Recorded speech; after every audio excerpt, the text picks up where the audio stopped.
Today we are going to give you a recipe for bottle feeding your puppies.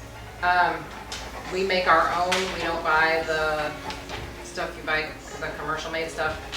We found that this works a little bit better. The puppies have less diarrhea, and this is not our recipe. We did not make it up. A lot of people use this recipe. It comes from Leerbird.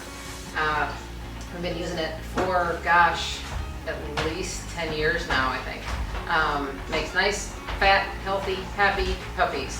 We have used this recipe to supplement females who maybe have a large litter and just make it a little easier on them. We've used it for litters who have been completely bottle raised as well as tube fed. So we're just going to get into it here. We're going to make a double batch today, and I'll go over the single batch recipe, but what we are making, keep in mind, is a double batch. We have not had puppies yet. We're expecting puppies tonight. So we're just going to get all this prepared so that we're not trying to whelp puppies and make formula together at the same time. Typically, we like to let them nurse from their mother for at least the first 24 hours so that they get all that colostrum. And then we'll start bottle feeding. But if there is a large litter and we don't feel like that she's really had her milk come in yet quite enough, then we'll go ahead and we'll supplement feed anyways, just to make sure these puppies get their calories and all the nutrition that they need. So step number one, we use the blender for ours, and I've kind of learned how to stagger things so that when you're putting ingredients in, it's not splashing at you, and so that it will mix up. So I start with the eggs first. Again, double batch. We're gonna crack 2 eggs. You probably know how to crack an egg. Don't you really need to see that. But I do want you to see one thing that we do. We're gonna separate the white from the egg because the white portion of the egg has an enzyme in it that the puppies can't digest, and it can give them a vitamin deficiency. So the other thing that we do, and I don't know, maybe Eric can zoom in, is, so you see I've separated the yolk from the white, but there's also a little film on the egg still. So I go ahead and break that open, and I pull this like a membrane, I guess, off of here. And it's really hard to see. We'll do 2 of them so you can maybe get a good view of it. There's a good view. See how that is? It's, for lack of better terms, it's kind of boogery. And what it does is it plugs up the nipple. So if you can get that separated without losing much of the yolk, try and do that. It'll save you some frustration with the nipples getting plugged up constantly. That's just kind of something that we've learned over the years of doing it and having our own frustration with the nipples being plugged, and you're like, oh crap, and then you gotta turn the nipple upside down and squeeze it, and it's a whole process. There's also this white thing that is in here, so make sure you get that out, which I'm assuming is the undeveloped fetus that would have been in there. I don't know, I'm not an egg expert. I just know that that stuff plugs up the nipple. There we go. Sometimes you gotta fish around for it, but there's that little mucusy piece in there. So we're gonna put our eggs in first. Put those away.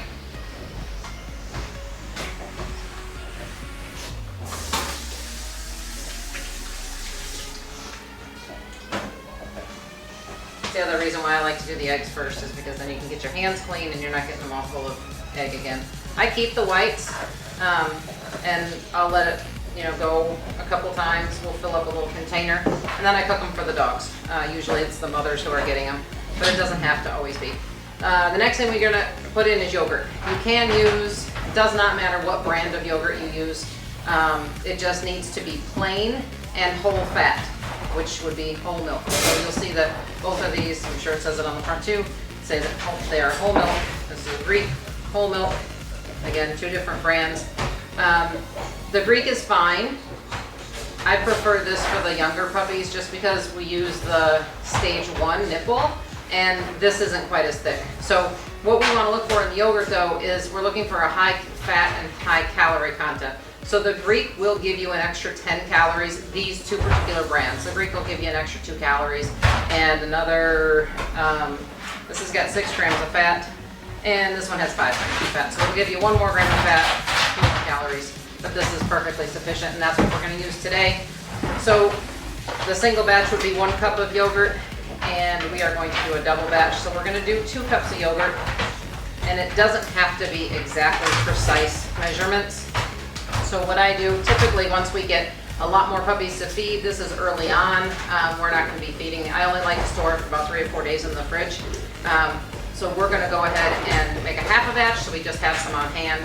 But when I make a full batch, I will use this whole thing because I make a quadruple batch. So today, a yogurt container, these big ones, are typically about 4 cups. So we're just gonna use half, which would be 2 cups.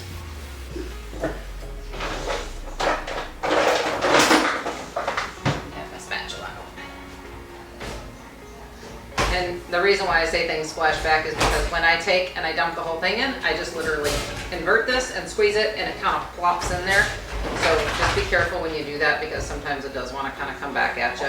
And if you have had your milk in first, that'll also be all over the place. So trial and error on that has given us some experience to help you not do that. So that's about half. The next thing we're going to use is evaporated milk. You can use evaporated milk. It's also called pet milk. Any brand is fine. Just make sure, again, we're looking for, where does this one say it? I guess this one doesn't say whole milk, but their version will say low fat, if it's low fat. So when we look on here, these have, oh my gosh, I don't have my glasses on. Looks like 2 grams of fat maybe. But you definitely want to make sure that you're getting the full fat variety and not the low fat variety. So you can use pet milk, you can use any store brand of evaporated milk, and you can also use canned goat milk. And then a different variation from this recipe would be using fresh goat's milk. So we do alternate between these and the goat milk, just depending on what is available in the store at the time, because once we start them, we don't really like to switch them unless the puppies for some reason back off of the bottles. I think we had it maybe once or twice. They kind of didn't like this formula, so we switched them onto the canned goat's milk. It's the same exact recipe with the canned goat's milk. So what I do, instead of opening these all the way, is I make a little hole in the back for the air to come out, and I make a larger slice in the front so that I can just take and pour this. Today we're going to be using 16 ounces for our double batch. Each one of these cans is 12 ounces. So we're going to empty this entire 12 ounces, and then we'll put 4 ounces into the measuring cup and measure that out and add that in. Make sure that you do shake these, and shake them prior to making it. So I shook these a while ago, and you want it to settle so that you get kind of all the air bubbles out of it. Air bubbles are not your friend when you are making puppy formula. We'll measure out 4 ounces of this. We got our 4 ounces here to add to our 12 for the 16. And then we are going to move on to our Karo syrup. So it's a half a teaspoon per batch. We are making a double batch, so I'm going to use a full teaspoon. And this one's pretty empty. It'll take a second. 3 hours later. Right?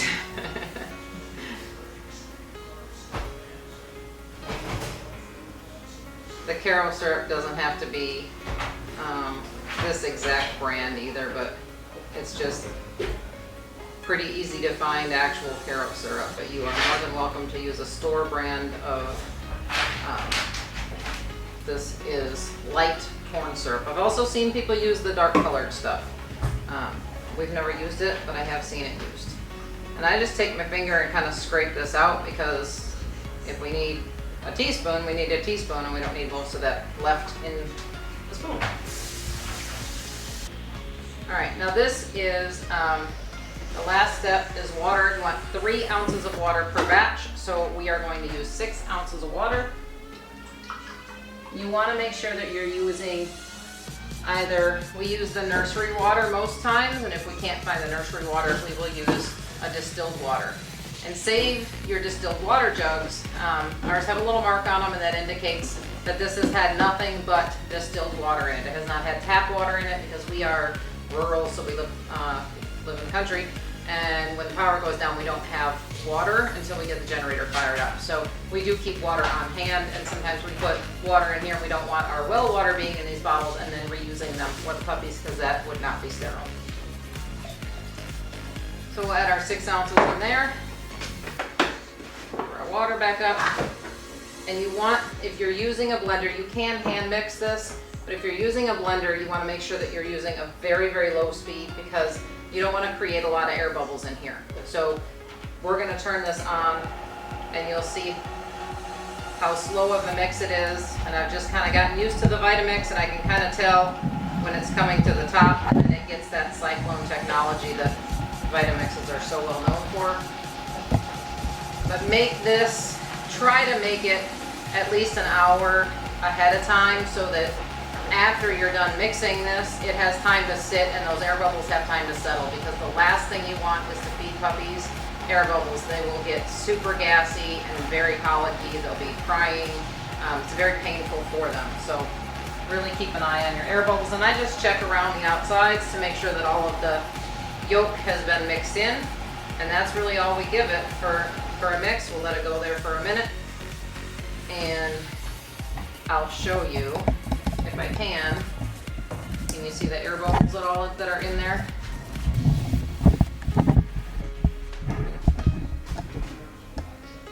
See those air bubbles? We don't want those in our bottles. So we're just going to go ahead and transfer this into our clean water jug. This is what we use for storage. You can use whatever you want as long as you're confident that it's clean. Doesn't have soap in it, all that good stuff. We even have used bottles that we've had, orange juice or apple juice or something like that in, and rinsed them with very, very hot water and then allowed them to dry thoroughly, and that's okay. Perfectly fine to use. So that is it. That is our puppy milk recipe, and I can try and type it down in the comments below for a single batch. So that if you're just looking to make a single batch, you can go ahead and do that. But we are expecting 1 litter of puppies tonight and probably another tomorrow. So this will get us started. Like I said, I don't like to leave it in the fridge for more than 3 or 4 days. And this will get us through that period. If it doesn't, then I'll just make more. So make your stuff ahead of time. Make sure that the air bubbles are out of it. You can use this for bottle feeding, for supplementation, for straight raising the puppies if you want to. You can also add we will sometimes take and add a drop or 2 of the Nutri-Drops into the bottle just before we feed it. I don't typically mix it in here just because I feel like it can separate, and again, we don't want air bubbles, so I don't want to be shaking this. So before I put it in the bottles, what I'll do is I'll take and slowly invert this and bring it back, and that's really all the mixing that we do prior to putting it in the bottles. And you'll warm this to body temperature, which is around 100 degrees, before you feed it. If you're going to use a microwave, be careful, because the microwave can kill some of the beneficial bacterias and probiotics that are in the yogurt.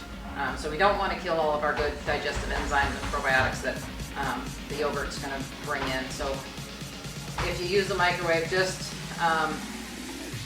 be careful. The best way is to heat up a pot of water, stick your bottle in there, and let it warm up. If you overwarm your water, it will get very, very thick. So if you go to feed and you notice the formula is really thick, that means that your bottle got too hot, and then as it's cooling, it's getting really thick. Again, we just know that because we've done it. Other than that, it's pretty simple. That's the recipe. If you have any questions, drop them down in the comments below. And as always, thanks for watching, guys.